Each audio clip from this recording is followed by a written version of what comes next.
Ukraine ने Crimea पर दाग दिया है 40 मिसाइल और ड्रोन। एक्सपर्ट कह रहे हैं ये बहुत बड़ी चाल का हिस्सा है। आगे पुतिन क्या करेंगे? तो वहीं दूसरी तरफ भारत का बम्पर कलेक्शन हुआ इस बार भी। क्या भारत की इकोनॉमी रफ्तार पकड़ेगी? जियोपॉलिटिक्स में बहुत कुछ चल रहा है, हमेशा की तरह जानने को मिलेगा बहुत कुछ। आइए जानते हैं इन खबरों को विस्तार से। यूक्रेन की ओर से क्रीमिया में रूसी ठिकानों पर भीषण हमला किया गया है। यूक्रेनी सेना ने शुक्रवार को 40 से ज्यादा क्रूज मिसाइलें, बैलिस्टिक मिसाइल और ड्रोन इस क्षेत्र में दागे हैं। इस हमले ने रूसी नेतृत्व के बीच चिंता और लोगों के बीच डर बढ़ा दिया है। वॉर ट्रांसलेटेड के अनुसार रूसी चैनल दहशत में है क्योंकि ये हमला बहुत बड़ा और जटिल किस्म का था। इस हमले से युद्ध में तेजी आने का अंदेशा है। रूसी राष्ट्रपति व्लादिमीर पुतिन आक्रामकता दिखा सकते हैं। फोर्ब्स की रिपोर्ट के मुताबिक यूक्रेन के हमले को उसकी चाल भी कहा जा रहा है, जिससे रूस को अपनी हवाई सुरक्षा को दूसरे हिस्सों से हटाकर क्रीमिया में लगाने पर मजबूर होना पड़े। ऐसा होने पर यूक्रेन को असली टारगेट पर हमले करने में आसानी होगी। यूक्रेन फिर पश्चिमी रूस के कुर्स्क ओब्लास्ट में रूसी कमांड पोस्ट और सप्लाई लाइन पर हमला कर सकता है। इस क्षेत्र में यूक्रेनी और रूसी लड़ रहे हैं। डोनेस्क ओब्लास्ट में भी यूक्रेन हमला कर सकता है, जहां 1 साल से रूसी हमला जारी है। रिपोर्ट के मुताबिक इस हमले के लिए यूक्रेनी वायुसेना ने खुफिया विभाग और कमांडो यूनिट के साथ मिलकर अंजाम दिया है। Institute for the study of war के मुताबिक यूक्रेन ने इस हमले के लिए जिन हथियारों को जमा किया उनमें ब्रिटिश निर्मित स्टॉर्म शैडो क्रूज मिसाइलें थी, जिन्हें सुखोई 24 बमबर्सकों से दागा गया। सुखोई S-200 एयर डिफेंस मिसाइलों को जमीन से जमीन पर मार करने वाले हथियारों में बदला गया। इस दौरान ड्रोन और बैलिस्टिक मिसाइलों को सेना ने दागा। इससे रूस को हमले को रोकने में मुश्किल हुई। एक्सपर्ट का कहना है कि पहली नजर में यूक्रेन का क्रीमिया में इतने सारे हथियार दागना बेकार लग सकता है। इसकी वजह यह है कि दक्षिणी मोर्चा पिछले 1 साल से शांत है, क्योंकि लड़ाई पूर्व और उत्तर में चल रहा है। इसे ऐसे भी देख सकते हैं कि यह हमला एक बड़ी योजना का हिस्सा था। यूक्रेनी सेंटर फॉर डिफेंस स्ट्रेटजी का मानना है कि क्रीमिया में यूक्रेन के हमले रूस को संसाधन इस क्षेत्र में लगाने के लिए मजबूर कर रहे हैं। यह हमला यूक्रेन के लिए लिहाज से बड़ा सफलता है, क्योंकि इससे रूस को अपने हवाई सुरक्षा नेटवर्क पर भी फिर से विचार करने के लिए मजबूर होना पड़ा है। ऐसे में यूक्रेन को भविष्य में और हमले करने में मदद मिलेगी। ये घटनाक्रम युद्ध के बदलते स्वरूप को भी दिखाता है। यूक्रेन अब आक्रामक रणनीति अपना रहा है। यह रूस के लिए चिंता का विषय है। रूस और यूक्रेन के बीच आने वाले दिनों में इस क्षेत्र में ज्यादा उथल पुथल देखने को मिल सकता है। खैर, जहां एक तरफ ये सब कुछ चल रहा है, वहीं दूसरी तरफ ये भी माना जा रहा है कि रूस भी अब तेजी लाएगा जब तक कि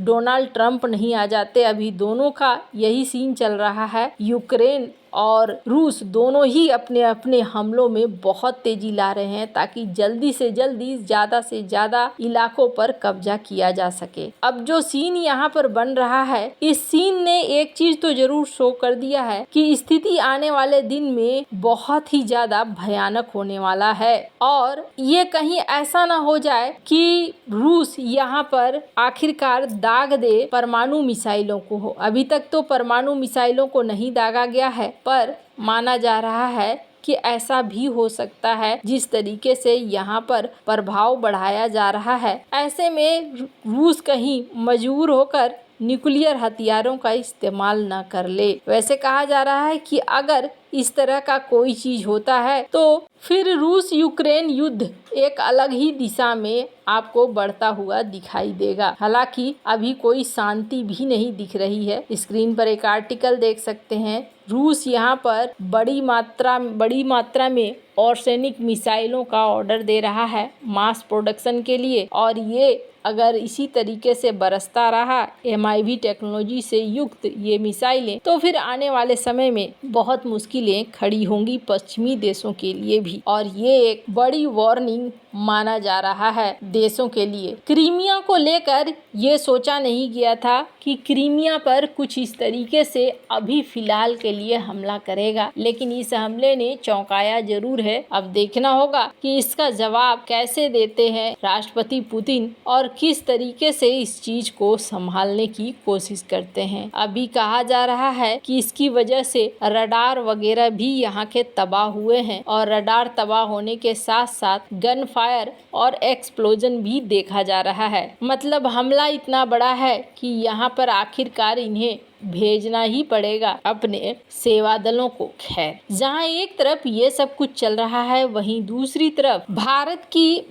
की अर्थव्यवस्था को एक झटका लगा है। जुलाई सितंबर तिमाही में जीडीपी घटकर 5.4% रह गई है। ये लगभग 2 साल में सबसे धीमी रफ्तार है। इससे अब आर्थिक टारगेट पर सवाल उठ रहे हैं कि ये सब कुछ क्या हो रहा है। कमजोर मांग, महंगाई और ग्लोबल अनिश्चितता है, फिर भी सरकार ऊंचे दर की बात कर रही है। क्या आरबीआई ने अभी तक कोई बदलाव नहीं किया है? ऐसे में क्या होगा? सुस्ती के पीछे क्या कारण है? क्या लोगों की कमाई कम हो रही है या कंपनी का मुनाफा घट रहा है? महंगाई कम होने का नाम नहीं ले रही है। इन सब का असर आर्थिक गतिविधियों पर पड़ रहा है। आरबीआई ने ब्याज दरों में कोई बदलाव नहीं किया है। गवर्नर शक्तिकांत दास का कहना है कि महंगाई को देखते हुए अभी ब्याज दरें कम करना बहुत जोखिम भरा होगा। ये निराशाजनक आंकड़ा बीते दिन सांख्यिकी मंत्रालय ने जारी किया है और जिसके बाद कहा जा रहा है कि ब्लूमबर्ग ने कहा कि 44 अर्थशास्त्रियों में से किसी ने भी इतनी धीमी आर्थिक वृद्धि का अनुमान नहीं लगाया था। रॉयटर्स के सर्वे में अर्थशास्त्रियों ने पिछले तिमाही के 6.7% से मामूली गिरावट के साथ 6.5% का ग्रोथ का अनुमान लगाया था। लेकिन यहाँ जो मंदी आ रही है, मंदी की वजह चीन, जापान और दक्षिण कोरिया से सस्ते स्टील की आयात भी है। भारत के विकास का मुख्य इंजन शहरी मध्यम वर्गीय उपभोग में तेजी से गिरावट आया है। लोग बिस्कुट, साबुन जैसी जरूरी चीजों से लेकर कार जैसी महंगी चीजों की तरह हर तरह की खरीदारी कम कर रहे हैं। इसका असर बड़ी कंपनियों की कमाई में भी दिख रहा है। देश की सबसे बड़ी car manufacturing company Maruti Suzuki और उपभोक्ता सामान बनाने वाली दिग्गज कंपनी हिंदुस्तान यूनिलीवर के नतीजे कमजोर रहे हैं। ये चीजें देखने को मिल रहा है, पर माना जा रहा है कि ये जो सुस्ती है, ये सुस्ती कुछ समय के लिए है। जैसे जैसे चीजें बदलेगी वैसे वैसे यहाँ पर दूसरे भाग में रिकवरी होनी भी शुरू हो जाएगी। पर फिलहाल के लिए यहाँ एक चीज अच्छी हुई है और वो है जीएसटी कलेक्शन। जीएसटी कलेक्शन में बम्पर बढ़ोतरी हुई है। अर्थव्यवस्था के मोर्चे पर अच्छी खबर है। नवंबर में जीएसटी कलेक्शन 8.5% बढ़कर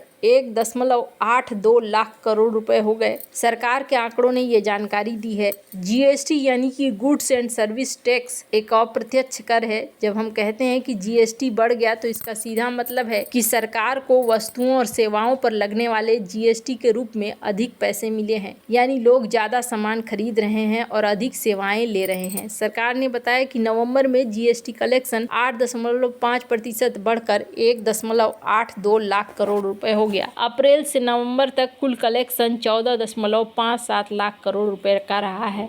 ये जानकारी वित्त मंत्रालय के आंकड़ों से मिली है। अक्टूबर में भी जीएसटी कलेक्शन बढ़ा था और सितंबर महीने में भी देखने को ऐसा ही मिला था। पिछले 3 महीने में जीएसटी कलेक्शन काफ़ी अच्छा हुआ है। वैसे आपको क्या लगता है? इन सब मामले में आपकी क्या राय है? कमेंट कर जरूर बताएं। जल्द मिलते हैं अगले वीडियो में नई खबर के साथ।